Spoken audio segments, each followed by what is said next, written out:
Hello everyone, and welcome to episode 10, I think. I can never keep track of what episode it is. Of Elden Ring, Lore Explained. Today it's time to talk about one of my personal favorite bosses in the entire game, Malekith, the Black Blade. We have the same two people as last time, Typler and Clover. Hello. Hello. But we also have Peter, Hello. who had wanted to join in for quite a few of the previous episodes, but due to living in Europe, my usual recording time was like 5 in the morning for him, so. But these are being recorded in the afternoon, so he's available. So Malekith is a pretty interesting guy, for a number of reasons. The first of which is that he's apparently Queen Marika's half-brother, somehow. You may be wondering, how does that work out? I'm also wondering why there's a little tiny white line at the image of at the bottom of this background. Hold on, I gotta stretch the image out a little. Get rid of that shit. No, wait, not that stretch. Stretch down. Yeah.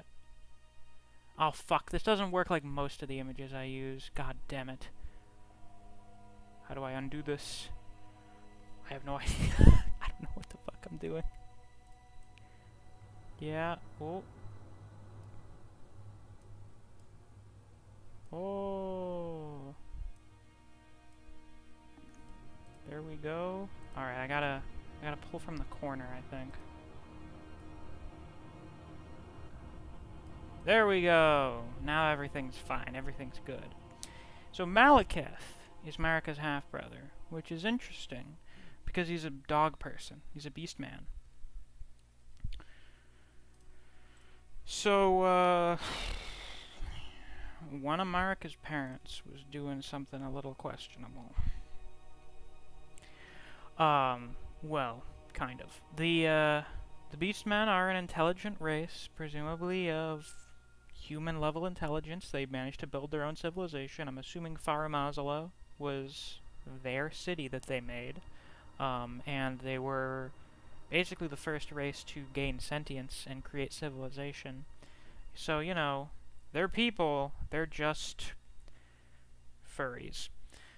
So, Malekith is like half furry, half Newman / Empyrean. Because, you know, Marika's an Empyrean, which meant that, their parent had to have also been an Empyrean.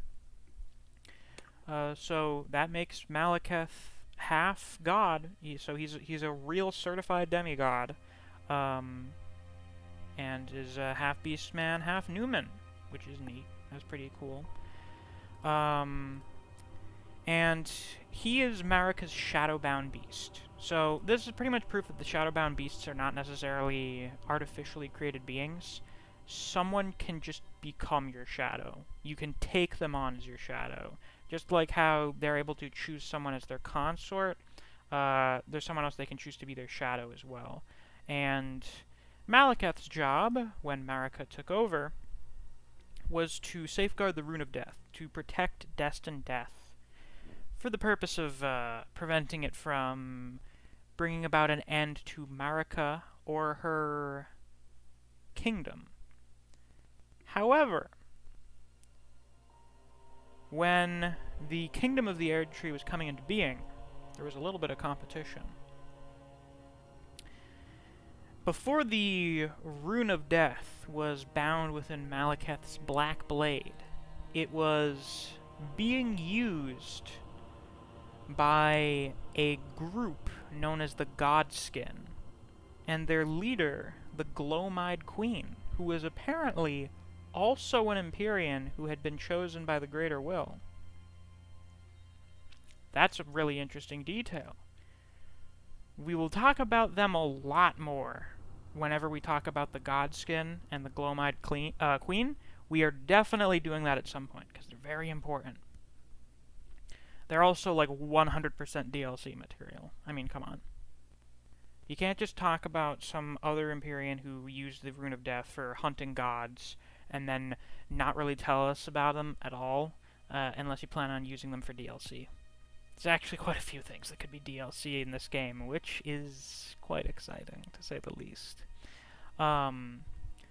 So, the Kingdom of the Erd Tree, Marika's forces war with the Glomide Queen and her Godskin apostles.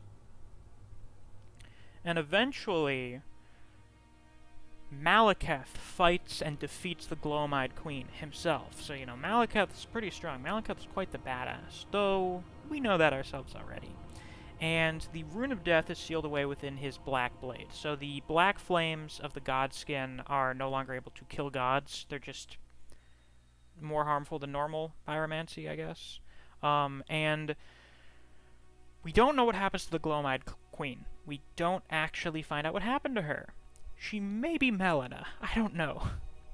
There's some evidence suggesting that may be the case, and some evidence suggesting it may not be the case. I don't know. We'll talk about that in the future.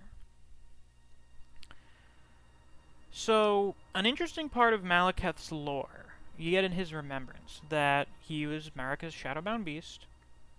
He was tasked with safeguarding the Rune of Death, but even then Marika betrayed him. And I didn't really get what that meant. Like, what does that mean? How did she betray him? What did she do to betray him? Someone is driving a really loud car down the main street outside my house. I fucking hate when they do that. Very annoying. Very inconsiderate.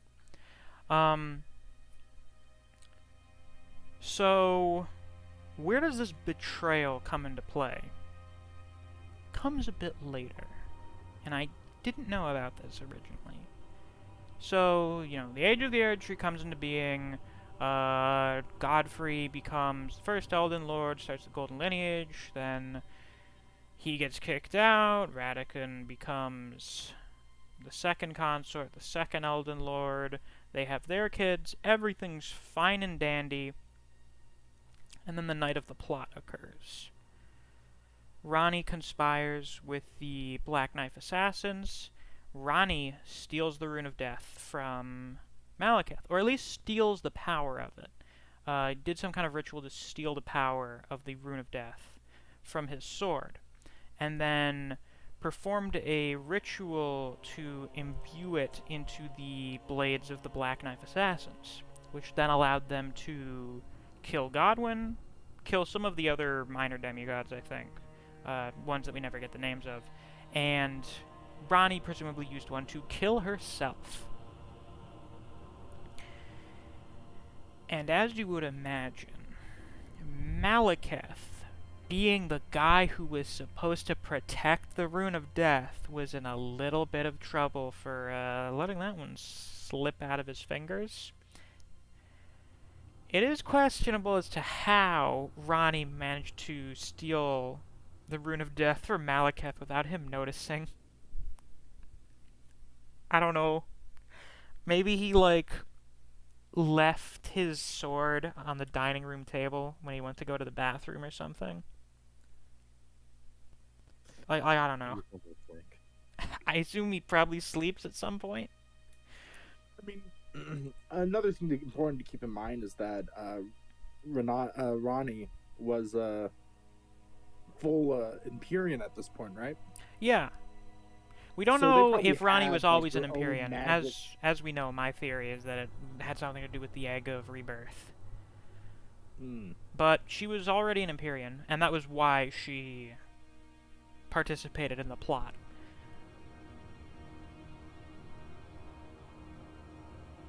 Yeah, but what's it called? So what happens to the Rune of Death after that? I believe it seeps into the Erd Tree. Yes, what happens is the power of the Rune of Death seeps down into the earth, into the roots of the Erd Tree, or the roots of the Great Tree, which we have no idea what the fuck the Great Tree is. It's referenced a few times, mostly in regards to the catacombs. I don't know. But, the Rune of Death seeps into the earth, spreads through the roots of the Erd Tree and the various other important trees. There are 3 of them. But mostly pretty much just the Erd Tree. And sprouts up in the form of Deathroot, which is usually correlated to undead creatures. Usually you've got skeletons, tibia mariners, things of that nature hang out around Deathroot. You may be wondering, hold on a second, I thought the Rune of Death is supposed to make people die. Why the fuck is it resurrecting things? Well, it's because of the, split curse brand. Ranni died physically, but Godwyn died spiritually. So Godwyn became undead because his soul died, but his body was still alive. And that's basically what goes on with all the undead creatures and the power of death seeping into things, hence them becoming those who live in death. So like there's explicitly two different types of death: physical death and spiritual death. The skeletons and tibia, or no, more so the skeletons have experienced physical death, or not physical death, spiritual death. Whereas things like the tibia mariners have died physically, but their spirits are still hanging around there. So they're selectively dying, but nothing's truly dying. Nothing's dying in both body and soul. And as such, they become resurrected and walk the earth once again. It's kind of annoying. So, Marika is like, yo, Malekith, go fix this shit. This is your fucking job, go fix it. So, he sets about on trying to consume all of the Deathroot and absorb it back into himself and then store it within this talisman that he has on his hand. So he like literally takes the power of death within himself. No longer is going to be having it like out and about where other people can steal it. He seals it away within his flesh. But it seems like he can't really get around that much because he has other people going and finding Deathroot for him. So you know he sets up shop in the Bestial Sanctum in Caelid and goes by the name Garrank,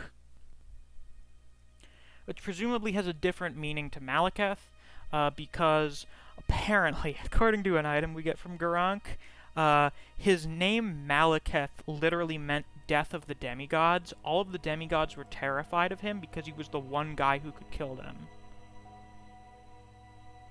That also may have been a role that he served as Marika's shadow. And that, like, yeah, Godfrey was the guy going out doing shit. Like, fighting the wars and stuff. And Malekith was there to make sure that people were staying in line.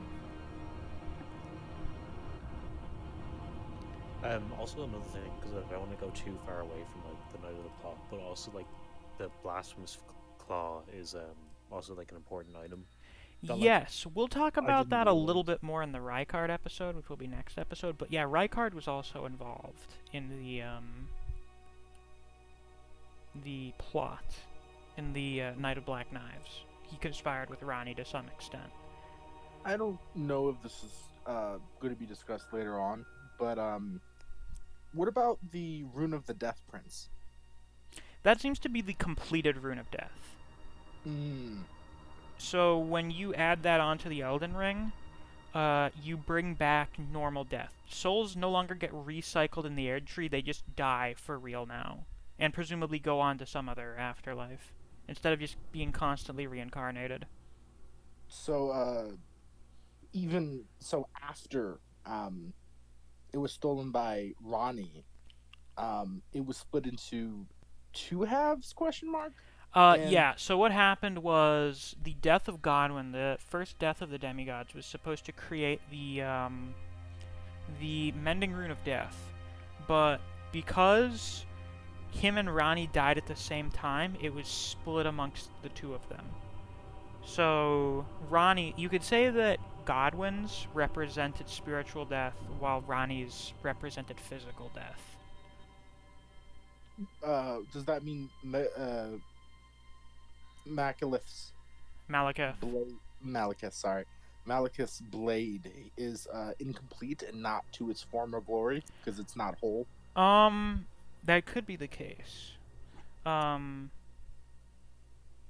I need to check the description of his sword again, though I think it may just be like the version that we use is a shadow of its former glory. Yeah, Malekith's black blade A sad shadow of its former glory. It once harbored the power of the Rune of Death. So it may be weakened because of that, but I think maybe through consuming the Deathroot, he's taken back, like, most of its power. But is still not able to deliver, like, true death. Because he's not able to do it to us. Well, that may be because... No, that should basically be him enforcing the rules on us. So I think it may actually be weakened to some extent. But... No, because then when we defeat him, we unleash the full power of the Rune of Death. I think just what it is the Rune of Death has been reduced to such a state and that it can't really be added back to the Elden Ring. Right. That's what the Mending Rune is for. You fix the Elden Ring in such a way that restores destined death. Alright. Alright. A potential thing to note as well is that his armor is lined with gold. I'm not sure. It's probably not pure gold. Yeah, I unalloyed think gold? usually when it's something involving Mikola, it's specifically unalloyed gold. Because that's always his thing. That's why they call him Mikola the Unalloyed. Right. Then he potentially had to fight or defend against the Outer Gods. Maybe. Nah, if it's not unalloyed. Well, we know he fought the Glomide Queen, who is just sort of like a normal god. Like Marika, pretty much. So, gods in general might have a weakness or something to unalloyed gold. Yeah. Well, that seemed to be why Mikola developed it. Yeah. I think just like the gold on his armor is just sort of like it's fancy. Like he's the half brother of the queen. He's her Shadowbound beast. He's a demigod. They're making him armor. They're gonna make him, armor that has gold in it. Right, aesthetically pleasing. Yeah, aesthetically pleasing. It's also that, like, yeah, he is the Black Blade. He is the shadow of the queen, but he's still a member of the royal family. He's still a demigod, and as such, still possesses grace, which is represented in gold. The last thing I wanted to mention was that way back in the beginning, when he was born, do you think he was born in the time period where everyone had fur and scales and horns and wings and... I don't think so, unless he's older than Marika, which I don't think there's really anything suggesting that. I was only asking because it does seem like... I'm not sure the origin of the beast clergymen, but I thought that they came out of those people. He's definitely... So the Beastmen are one of the first intelligent races to emerge, but, like, one of the first native races of the world to emerge. Like, one that evolved here in the world, Right. whereas the new men came from space. I also have a question. Like, do you think that, like, since, like, obviously Empyreans are, like, born from just, like, a single god and stuff like that, do you think that, like, it's possible that Malekith could have been, like, the fact that he is, like, a half-beast is, like, a curse, kind of like how, like, Mikola and Melina have been cursed, like... Nah, I just think Marika's parent was, messing around a little bit with some Beastmen. That seems to be the main explanation. It does make sense as well, because, like, obviously, they like, one of the first, like, species, I guess. Like, intelligent species, so... Yeah, I think just, I don't think Malekith's an Empyrean. He's a demigod, but he has two parents. Whereas Marika would only have one. Yeah, I suppose if that was the case, it wouldn't be a half-brother. Right, yeah. Where was I? Oh, right, he became Garrank. So Malekith's name meant Death of the Demigods. Presumably Garrank means something else. We don't find out what it means, I don't think. I don't think there's anywhere where you find out what Garrank means. It's presumably something taken up as a mark of shame or exile. He doesn't really move around. He just kind of hangs out in the Bestial Sanctum, and has other people go and get the Deathroot for him. After you give him a certain amount of it, the next time you show up there, he attacks you. He becomes aggressive, and he tries to fight you. And then when you smack him around a bit, he stops. And then, says, "I won't forget again mine appetite, my sin."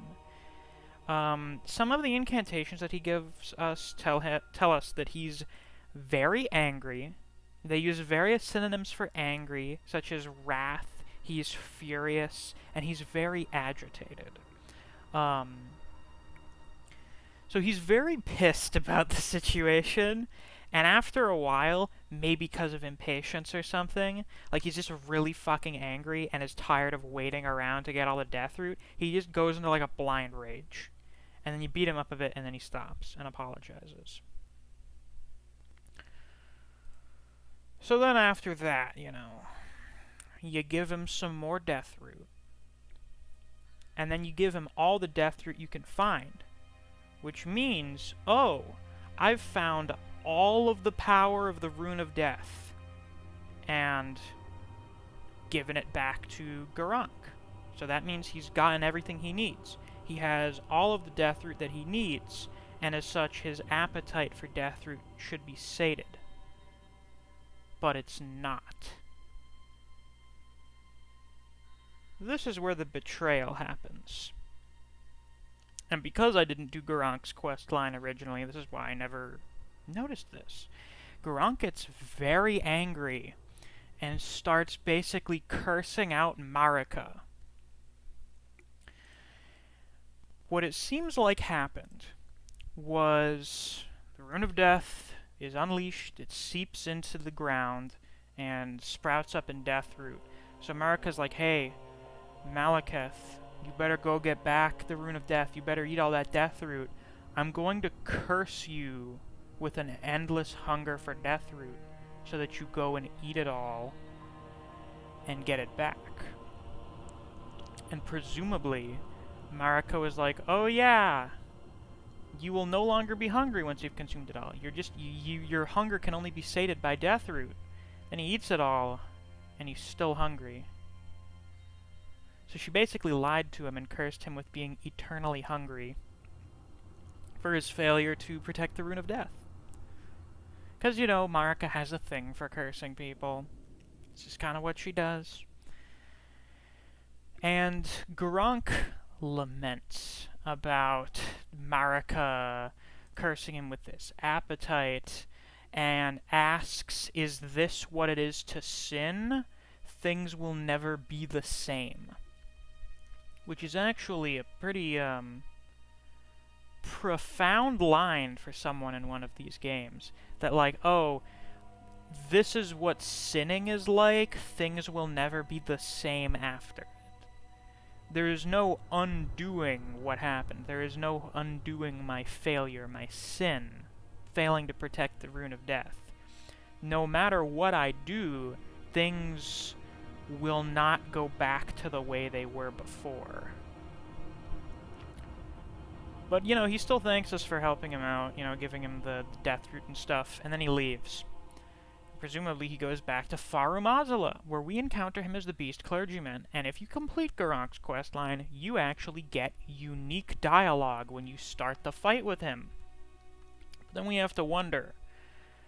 This is really weird, because if you kill Malekith and then go back to the Bestial Sanctum, like if you didn't do his questline, he's still there. Yeah, that happened to me, actually. So I was actually kind of confused initially, because, what's it called? Like, I was like, I'm pretty sure this is the same guy, but, like, why is he still here? And that's why I originally wasn't sure. I just thought they did an asset reuse or something. I just thought the Beast Clergymen were like a group. But... Sorry, I was going to say I had a theory about that, but I'll let you go first. We'll see if my theory is the same as yours. Farum Azula has a weird relationship with time. Yeah. you know, the Dragon Lord Placidusax, I'm finally pronouncing his name correctly, literally lives in a storm outside of time, which is basically at the center of Farum Azula. We can see Farum Azula from the isolated Divine Tower, so it's there. It's a place that exists physically in the world, but it seems like the flow of time around it is just messed up. It's just kind of a weird bubble in time. So, Malekith goes there in the future. Garrank returns back to Farum Azula in the future. Presumably goes back there because no one's gonna fucking steal it from me here. How the hell is anyone getting to Farum Azula? So, he goes back there in the future. But we encounter him there in the present. Or we could, anyway.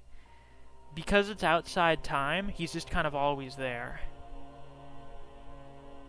Yeah, I remember hearing a discussion about this, and yeah, I do think like it is the thing that makes the most sense. Fucking time That or- paradoxes in yeah.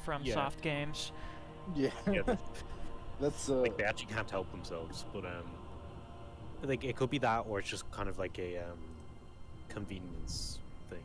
But Yeah. like, It makes no fucking sense. yeah, it makes no sense then. But like I feel like if they have like a storm that like kind of like doesn't obey time, like I feel like it's like too much of a coincidence, I guess. Like, Yeah, I think it's just time. The flow of time is convoluted. big ball of timey-wimey, Yeah. wibbly-wobbly stuff. Oh, I love... How did Neve describe the Dark Souls timeline? I love a time spider web. Yeah, that's pretty much how Farum Azula works. My theory was that much like his sister, he's able to split himself into multiple forms.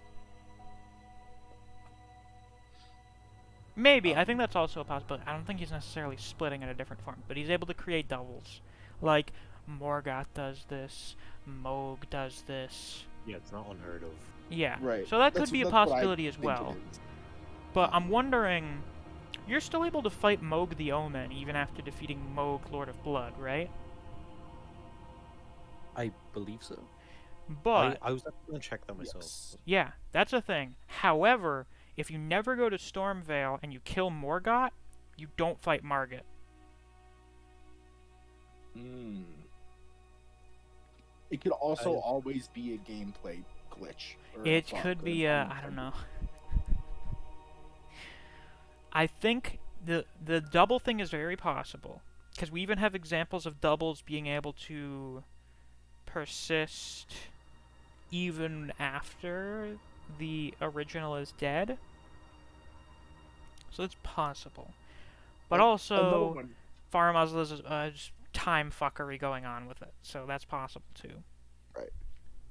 I guess the main goal of the game is to actually become Marika's consort, which means you defeat Radagon and kill him. So Yeah. it does. They're not intertwined, as you said. What do you mean exactly? I mean, Marika and Radagon inhabit the same body in the present. Oh, they do? Yeah. Well, like, Yeah, not when remember you the go into the cutscene of- boss fight, Marika's there. She falls down, and then Radagon takes over the body. She transforms into Radagon. Oh. My theory, some people have suggested that Radagon was always Marika. Radagon, like, split off from Marika. But there are various things about that where I'm like, no, that doesn't work. That sounds not dumb. I don't want to call people stupid, but it doesn't really work out when I try to line everything up in my head. Radagon was his own person and then merged with Marika at some point. And then they literally became one and the same. They inhabit the same body. Oh, see, it might be the act of becoming the consort, though. Like, it might Not be just, necessarily because Godfrey was separate. I think it had something to do with the Greater Will, where Marika just kind of decided after pretty much the Kingdom of the Air Tree was secured, the last of Godfrey's worthy opponents fell, and then she just stole grace from him and his kinfolk and was like, I don't need you anymore, get the fuck out. And then had to look for a new consort, and the Greater Will was like, we're not doing this shit every week, Marika. Next consort you pick, I'm sticking you two together. Which you could Right. probably do, because Marika's host to the Elden Ring, which is a creation of the Greater Will. And the rules of the universe, so it could probably just be like, ooh, you're now merging into the same person. They remind me of a Rebus from Alchemy. But I feel like that's fit more for a Radagon video in the future. Right. Yeah. Now, Oh, if you don't complete Garrank's questline, Malekith is just like, oh, some person here to steal Destined Death, I won't let someone steal it from me again. Something like that.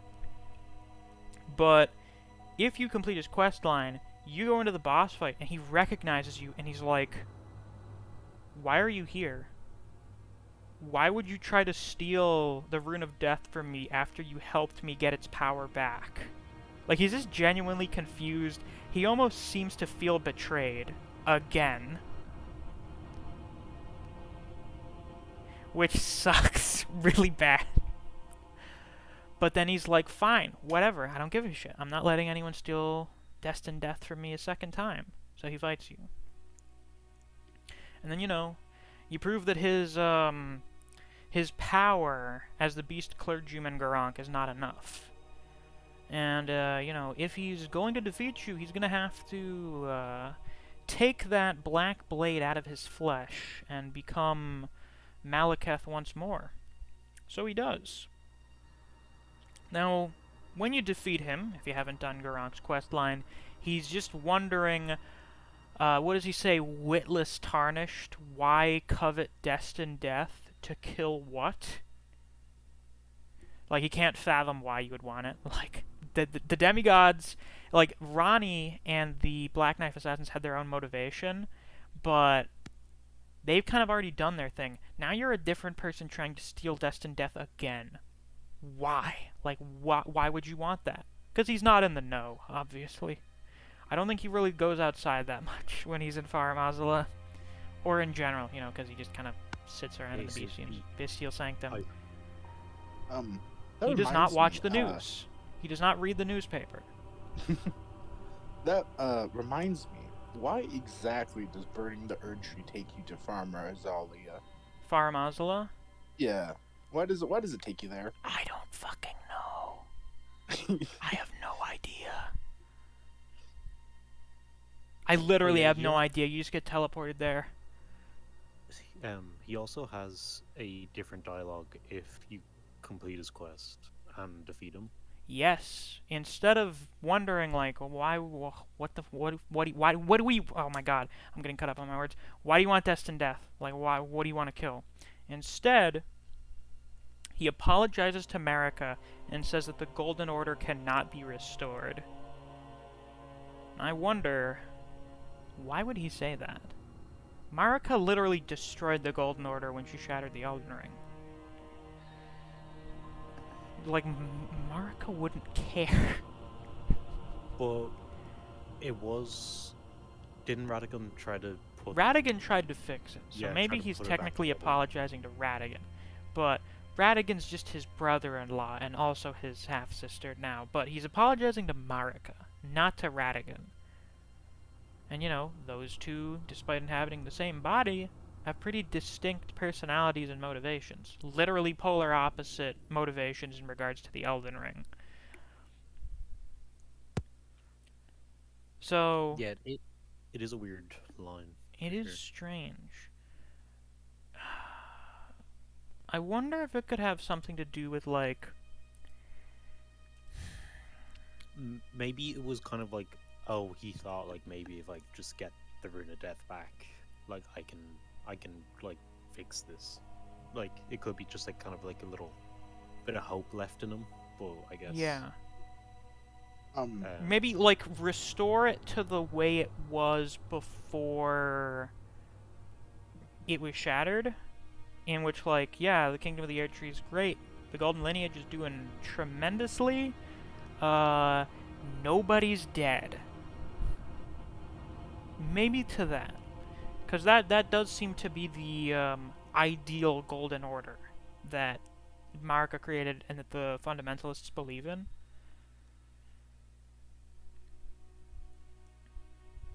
Maybe that's what he means. It could also be that he knows that the greater will likely impose some sort of curse or just straight up kill Marika because of her insubordinance. Oh yeah. Um, Well, that's kind of indirectly what it's doing. right. So it could be that. It could also be that Radagon and Marika had fused together, or do they only fuse at the end cutscene? No, they had fused together some No. time ago. There's Yeah. a statue in Lanedell that says Radagon is Marika.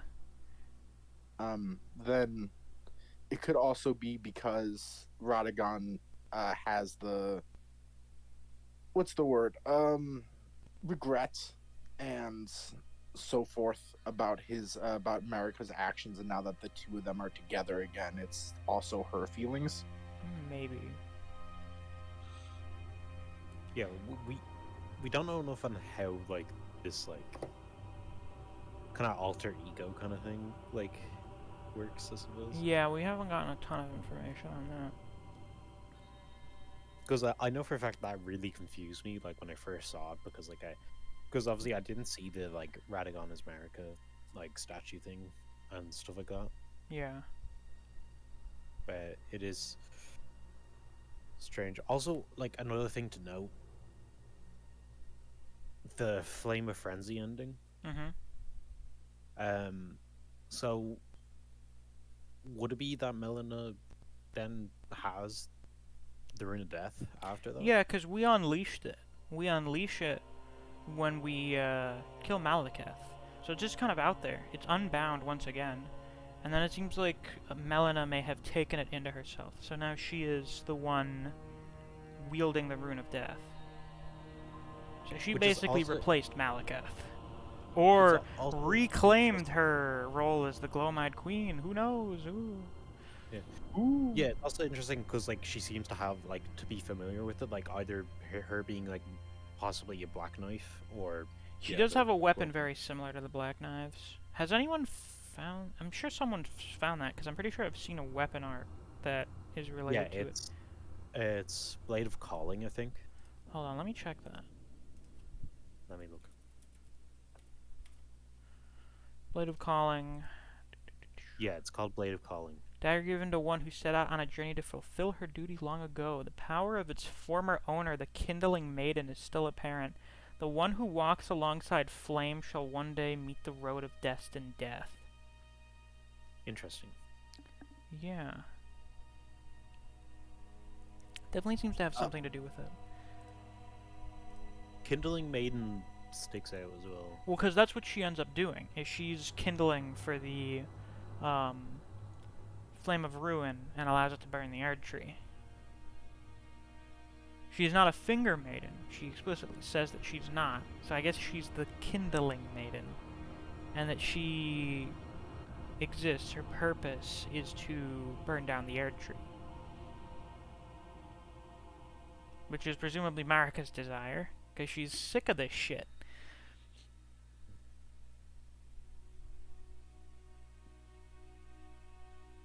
Many Should be questions.